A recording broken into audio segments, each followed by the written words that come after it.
Hey, everybody, welcome back. We are with Mr. Pete Nelson, Treehouse Master, show formerly on Animal Planet. This is part 2 of our episode with Mr. Nelson. Welcome back, Pete. How are you? Great. Long time no see, man. Yeah, how about that?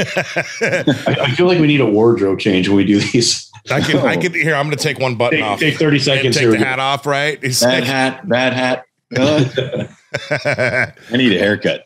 So part 1, if you did not happen to catch it and you find yourself right here with us now and like, whoa, I missed something. I'm going to go ahead and okay, up there, check out up there, and you can check out part 1 on the YouTube. Click that one, then come back here and watch this one. We talked a whole bunch about Pete Nelson's daughter, his twin boys, their coming ups, the bringing ups, all the good stuff. Go check it out. I want to talk to you now about the years after Treehouse Masters. What have you been doing with your life?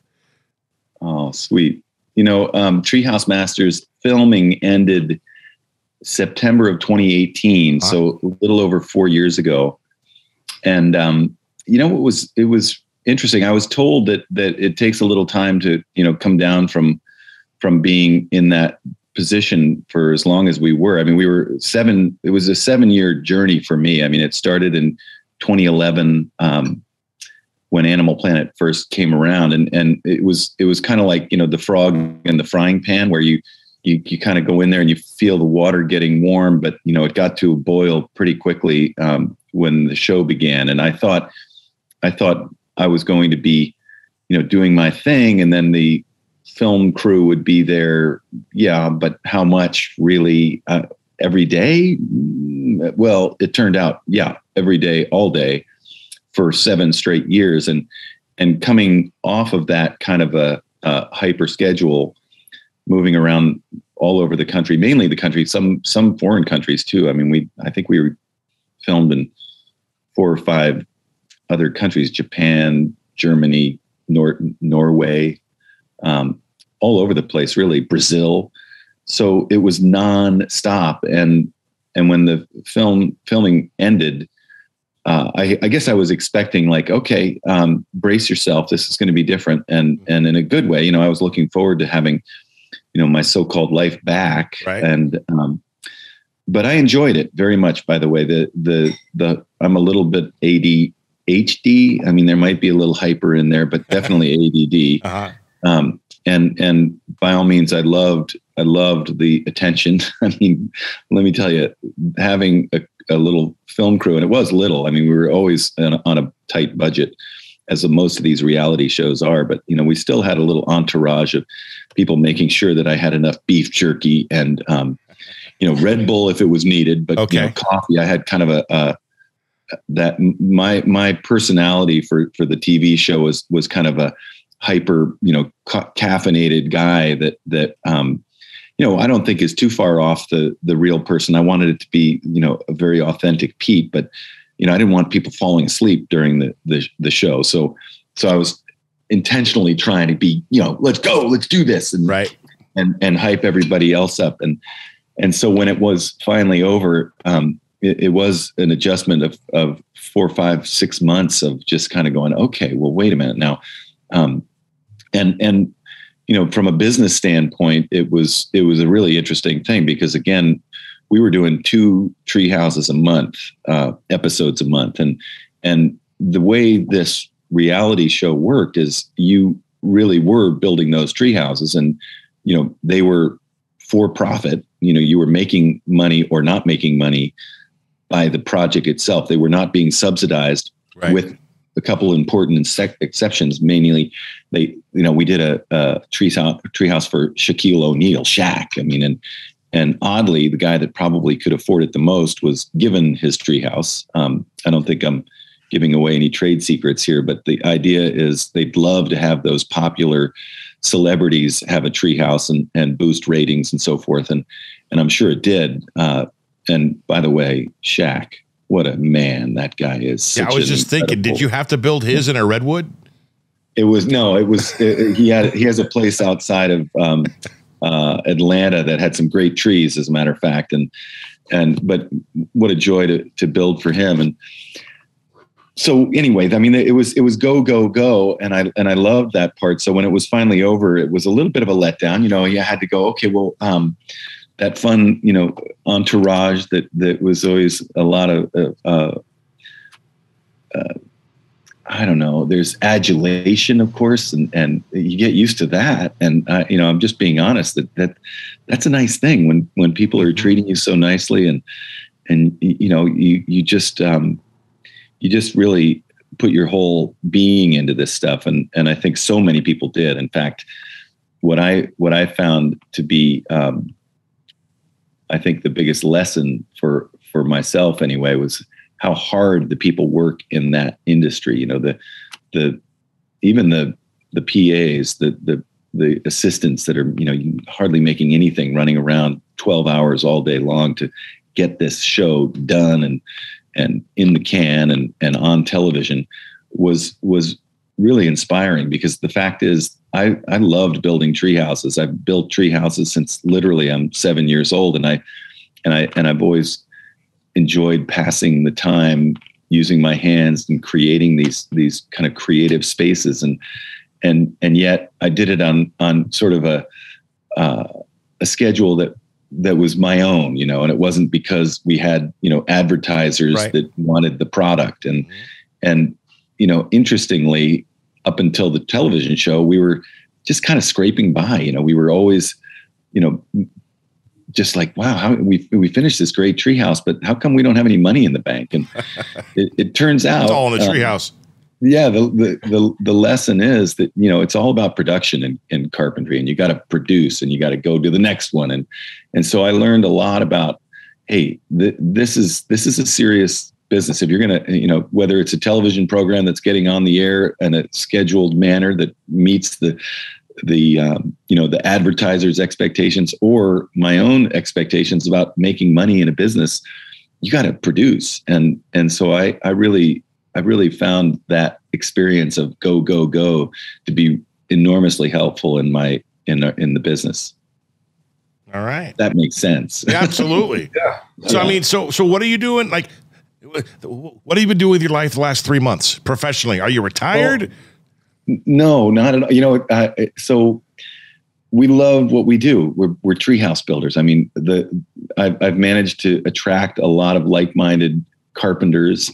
We've got a lot of guys in the field. I mean, the reality is that it's dudes in the field and the ladies. Like my daughter runs the office, and we've got 4 or 5 really sharp ladies that are in the office, and a number of other guys too. This project managers. We build about anywhere, you know, depends the size of these. We build about 10 or 12 tree houses a year. That's it. And these tree houses these days have kitchens and bathrooms, and you know, it's. I'm almost embarrassed to say what the project or the budgets are for these things. Electrical. Oh, electrical and plumbing.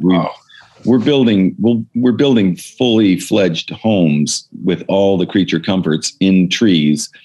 Absolutely have posts coming to the ground and you know, supports that are, everything's engineered. We're permitting these things. It's a construction company, and we're really proud. We're diligent about, you know, being careful, you know, safe, making sure that you know, the trees can handle what we're throwing at them. And but there's a lot of engineering that goes in, and we go through the process, and 9 out of 10 tree houses need permits. I mean, sometimes you're in, you know, the middle of nowhere and it's not an issue. We still engineer these things, but so each one of these is becoming almost like a home project. So we're out there building like mad, and with the help of the television series, my gosh, we have more demand than we could possibly satisfy. And we're in sort of an enviable position, I would say, to really pick the people we want to work for. Right.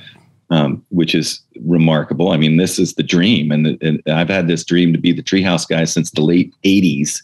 And, you know, I hate to say it, the cliche, but living the dream. And I really feel it. You know, it's like, man, we're really building these guys tree houses all over the country, mainly the country. I like to say to that cliche, though, you know, living the dream, nightmares are dreams too. So be careful.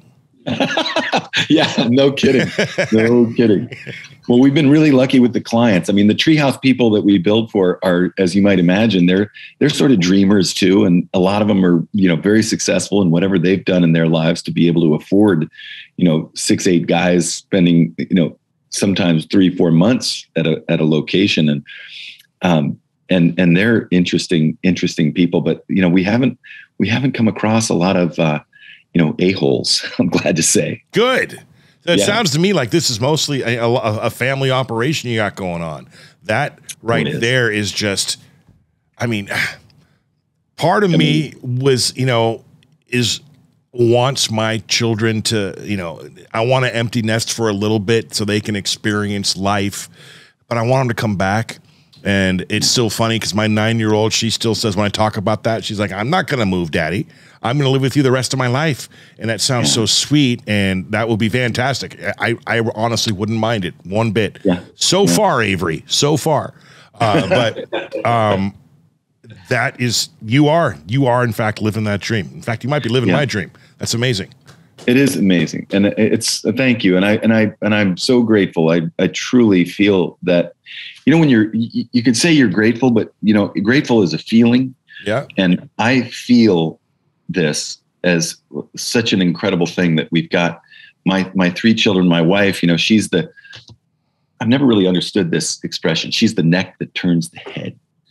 I think it's a Spanish expression, but this sort of sums up.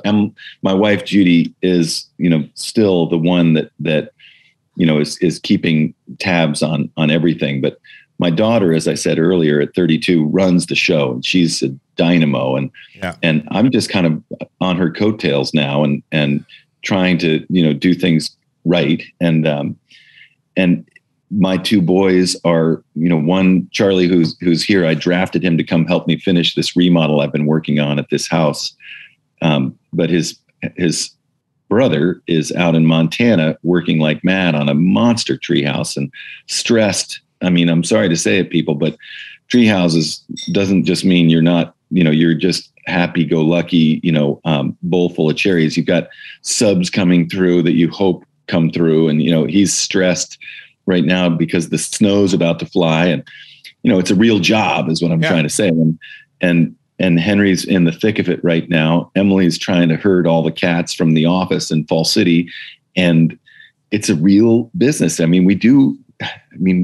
probably going to make, we're going to gross. Here's the number. That's the word I'm looking for. It's about a $6 million business right now. And you can do some basic math. If we did 10 tree houses, that's what's telling you, a tree house is around, $600,000 anymore to go from zero to done on a tree house. Wow. I'm almost embarrassed to say that, but it's, you just do some simple math and number of man hours, people hours to build these things, material costs, transportation. And anyway, it's all these parts that are really being run by the core family. Emily, I draw, I design. I've got a great architectural staff behind me, but I shoot out and meet the clients and try to get, I always use fishing analogies, but these wonderful, beautiful, big fish that, you want to just try to get into the boat. And if I can get them close to the boat, then I've got a great team that takes it from there.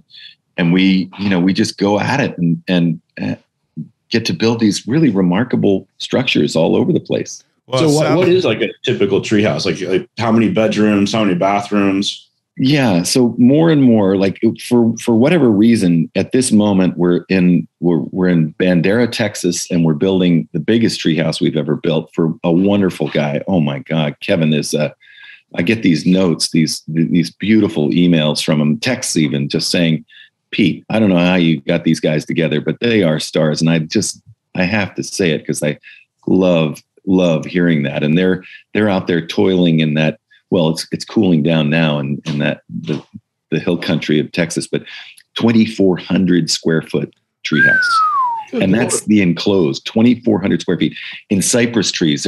There's 13 cypress trees. We do have I think there's 10 posts to the ground that, you almost can't tell are there, but they're absolutely there doing a lot of work. Another 1,300, I think, in outside space, and it's 3 bedrooms. There's a hot tub up there. There's bridges. Wow. I mean, it seems crazy, but we're carpenters. We're carpenters. I'm a designer. I'm not even an architect technically. I mean, I just draw these and whatever the client wants, I go, well, really? I mean, 2,400 square feet. That's huge. I mean, yeah, but that's what he wants. So, okay. How do you account for the inevitable growth of these trees? Well, there's 2 things happening. One, you might consider the tree growing. I need to say that it doesn't go up relative to the ground like the treehouse. Once you lock yourself into the position, JP, you're in it right now, where you're up in that tree, and as those trees grow, you're not going up relative to the ground. The tree's getting fatter. Right. It's just getting fatter, and it grows at its tip, so it's growing taller and it's getting wider with its branches and so forth. But so to accommodate for that growth, you're really just talking about the tree getting fatter. So I tend to put the structural stuff, the joists, the beams are often going to have to be within 4 or 5 inches of the trunk of the tree with the hardware that we're using. And over time, with a good healthy tree, that's going to turn into 0. And then the tree is going to envelop a lot of that hardware in the beam, no problem. The joists and so forth, if you've got, decks that are being supported and walls and so forth, that you want to keep that a good, I don't know, I say maybe 6, 8, 9 inches or so from the bark of the tree. And even that though, you guys are no spring chickens. I'm sorry to say, but I'm looking at you and I go, that trees grow too. And it took a while to figure that out. When you're a kid up there building your treehouse, you think trees don't really grow. I mean, look, they're like this. They just appeared like this. Yeah. They just, but boy, give it 10 years and all of a sudden that tree you're in is a lot fatter. So yeah. You gotta accommodate for that, and a little bit of movement. The other side to all this is if you think about building a tree house, you need it to be flexible. If you're using multiple trees, you're going to have to make sure that the beams that you're putting in there are able to flex and move as the trees grow and move in the wind. Gotcha. All right. I'm going to bring us back. I'm reeling us back into kids and dad talk. Yeah, please. Hey, I changed the subject. This is all my fault. I was curious. And I mean, hello, we got the Treehouse friggin' Master on the show. I got to ask the questions. But anyway, I'm bringing it back. Thank you. We, and Nick, I got you. We do a Fast 5 segment on the show. It's kind of evolved from a radio gig that I did before. We ask 5 quick questions and you answer them and then we move on. Nick normally does it. I'm going to do it today. I might not even get 5 out, but here we go. Are you ready? Okay. Yes. If you could have a billboard with anything on it, what would it be? Oh, wow. Let me look. Let me see.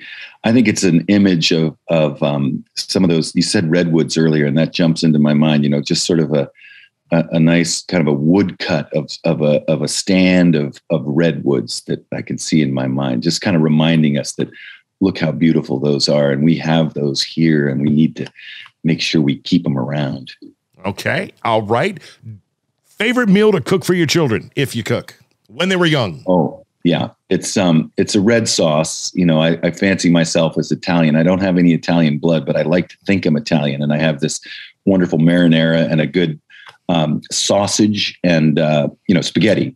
The sausage has got to be good, though, and I've got to find the right sausage. But the red sauce. Oh. My baby girl would love you. She is such a fan of spaghetti and that red sauce. I'm right there with you, man. Okay. I'm shifting up. The important question comes last, though. Okay. Favorite movie of all time? Oh my gosh. Is it Shawshank Redemption? I think so. It has to be. That's the first one that came to your mind. I love it. Yeah. Are you a fan of the music? Big time. What is in, if you even have a CD player anymore, in your vehicle right now playing? Oh boy, the CD player. I'm going to pull my vinyl playlist. First. Okay. The Fugees. All right. this just pulled out of I play vinyl up here and I just love it. But I just have to plug my favorite rock and roll band of all time, Pearl Jam. Okay. Yes. I mean, gosh. I've got a cool Pearl Jam story for you. So we have Dutch Bros Coffee down here in Oregon. Yeah. The owner brought out Eddie Vedder, the drummer from Chili Peppers, and two other musicians. No, Will Ferrell. To do some special thing for the Dutch Bros employees at the Rogue Theater in Grants Pass a few months ago. And Eddie Vedder was just walking around Grants Pass. It was like the coolest thing. My son works for Dutch Bros. He's like, Dad, I got to see Eddie Vedder, the drummer from Chili Peppers, and this dude and that dude, and they did Pearl Jam songs. I'm like, what? How come this is the first time I'm hearing about this, Nick? Man, I forgot to tell you. It was like a secret Dutch Bros gig. There he goes, forgetting to tell me again. Yeah. Wow. No tickets. Wow. I was driving downtown and I'm like, oh my God, that's Pearl Jam's van or their bus. And I'm like, oh God, that's Eddie Vedder. That's Chad from Chili Peppers. What is going on here? So of course I call the only person in town that would have the means to do something like that and not announce it, not sell tickets. And I'm like, Travis, what's going on, bro? He's like, oh yeah, we're doing a Dutch Bros thing. We got Eddie Vedder was playing in Northern California. So I called him up and he's coming to do a show here, then going to Portland. I'm like, wow. Incredible guy. Wish we could have gotten on that, man. My 18-year-old son is texting me from the show. He's like, Dad, I'm seeing legends. This is cooler. And we took him to see Hollywood Vampires. He's like, this is cooler than the Vampires. I'm like, no, it's not. No, it's not. But in the mind of a teen, you know. Yeah. I'm like, dude, you saw Alice Cooper. He's like, but this is Eddie Vedder. I'm like, okay. Yeah, give it another 20, 25 years. Then Eddie Vedder will be amazing. Well, he's still, don't get me wrong, but look at that classic game. All right. If you, Mr. Pete Nelson, could collaborate and do a TV show with any other actor, actress, living or dead, who would it be and what would the show be about? God, you know, I love the past President Obama. I just admire Barack Obama so greatly, and I know he does a lot of this stuff outside of just politics. And if I could head over to Hawaii and hang out with him at his, I think he's got a place over there. I don't know, and talk about how we're going to figure out a way to preserve what's left of our last stands of trees. You know, we'll go into the lost coast of Northern California and try to determine how we can help people understand that this is a thing. This is a resource that this country is got to hang on to. Pete, somehow. that is not a fantasy. That literally sounds like a very successful limited series. Barack Obama, former president of the United States, Pete Nelson, Treehouse Master, collaborating and coming together to give you a show on how to save. I mean, right? Am I wrong? Or is that? I mean, that seems on automatic. I mean, come on. Let's go. Let's go. That. Nick, make a phone call. Get Barack on the phone. Let's make this thing happen. Yeah. Hey, what's up, bro? What's up? You can contact his secretary or something. No, I'm serious. That sounds like a terrific show. I'd definitely watch it. That would be amazing. It's something else. Wow. I think we'd have a better chance getting Zac Efron than maybe. Okay, that works too. As long as Pete's got to be the man in charge. Well, though. Bruce and Barack hung out a lot. Did a little podcast. I didn't listen to all of those, and I look forward to it. But he seems he's available. Yeah. All right. I'd have him on our podcast. I think that would be amazing. Yeah. Barack? Oh yeah. Dude. Absolutely. Yeah. Hands down, hell yeah. But and for lack of a better way to put it, for shits and giggles, I would love to have Trump on too at the same time, just to see what happens. See what he's happens. A dad too, I guess. We wouldn't even have to talk. We could just sit back and they could just go. Yeah, I know. We could just viral gold. All right, Mr. Pete Nelson. Yes. The final question, and the most important question, at least I think it's going to be the final question as we go here, I like to ask is a good one. It's a doozy. It's a little bit of a thinker. I ask every single guest that comes on the show this question. Here we go. No pressure. Yeah, damn. If you could impart any piece of wisdom to any new father or soon to be father, what would it be? I would find a way to say yes to all these questions that they'll ask you. Find a way to say yes. Okay. Yesterday, my daughter asked me if she could ride her little motorcycle without a helmet. I'm going to have to say no on that one. You know what I mean? Yeah, no, don't do that. But let her ride get a helmet on her and let her ride it. There you go. There Show you her go. how, though. Show her how. No. I bought her the motorcycle. It was her. Well, it's an electric bike. It's tiny. It's right over there. It's amazing. It goes like 15 miles an hour tops, and she's just all over the neighborhood. It's amazing. It's amazing. Oh, fun. So you did say yes. But not without the helmet. That was she wanted to ride her bike without the helmet because it's just right there, Dad. I'm just going right down to the neighborhood. That's when you're going to get in an accident and it's going to hurt. You don't understand these things yet. Daddy is not being mean, okay? This is trust your papa. Trust your papa. Pete Nelson says, say yes. And I get it. There's a very deeper meaning behind all that. He is Mr. Pete Nelson, Treehouse Master. Man, thank you so much for coming on Dadcast. You've been an amazing guest. Thank you. That's so kind. I appreciate it very much. So you dads enjoy yourselves, and thanks for having me on. You're very, very welcome. I'm going to plant a final seed before I tell everyone goodbye. I don't ask this of every guest. We do a Father's Day special every single year. And we don't do it on Father's Day, mind you. We record it a few weeks prior, and it's about 45 different squares, much smaller people to look at, but we bring back many of our previous guests from that previous year for just an amazing, quick, happy Father's Day, wishing everyone a happy Father's Day, sharing quick little stories with each other, and I am formally inviting you to that, obviously, with time willing and schedules happening. Is that something you'd be down for? Yes, absolutely. Love it. All right. Nick, got anything? Actually, I do have one final question. Okay. What's your favorite treehouse build? Oh my gosh. This one. You talked about O'Neill's a lot. I get this a lot. So I do have one that I think of often, which was back in Cape Cod in just early 2000s. So it was before 9/11, but we went back. It was the first treehouse that we built some distance away, all the way from Seattle to Cape Cod. But it was September of the year was 2000, and it was a friend that I had been building with, carpenter buddy, that his mother, who lived back there in West Falmouth, this idyllic little town in Cape Cod, right on the water, really got excited about a treehouse, and she wanted a treehouse for her ladies friends, and she was played cards together, and she imagined a treehouse in her backyard. And so we did. We went off into uncharted territory back there in Cape Cod, and we built this kind of shingle style. It was sort of the area where a lot of the summer houses for the wealthy Boston crowd would be. And it's a style of architecture, the shingle style, that I've always loved and admired.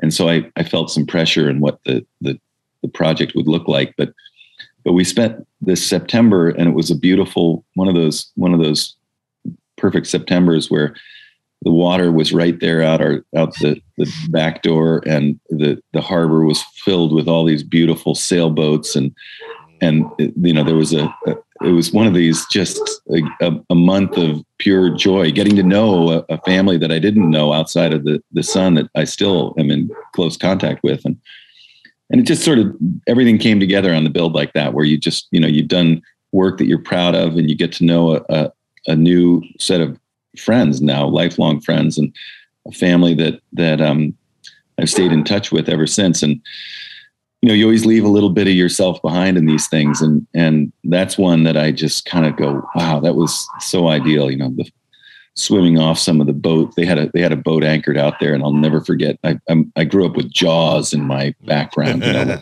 and jumping into the water around there was never something I really imagined I'd want to do, but you couldn't help it. You just be out there in full moon, just beautiful part of the world, and a project that I'm real proud of. And that one sticks out. She still uses it playing cards. There you go. I think a trip, a vacation to go visit the area, at least with the family, is in order for you. Yeah, great idea. All right. Great question, Nick. Once again, Mr. Pete Nelson, thank you so much for coming on the show.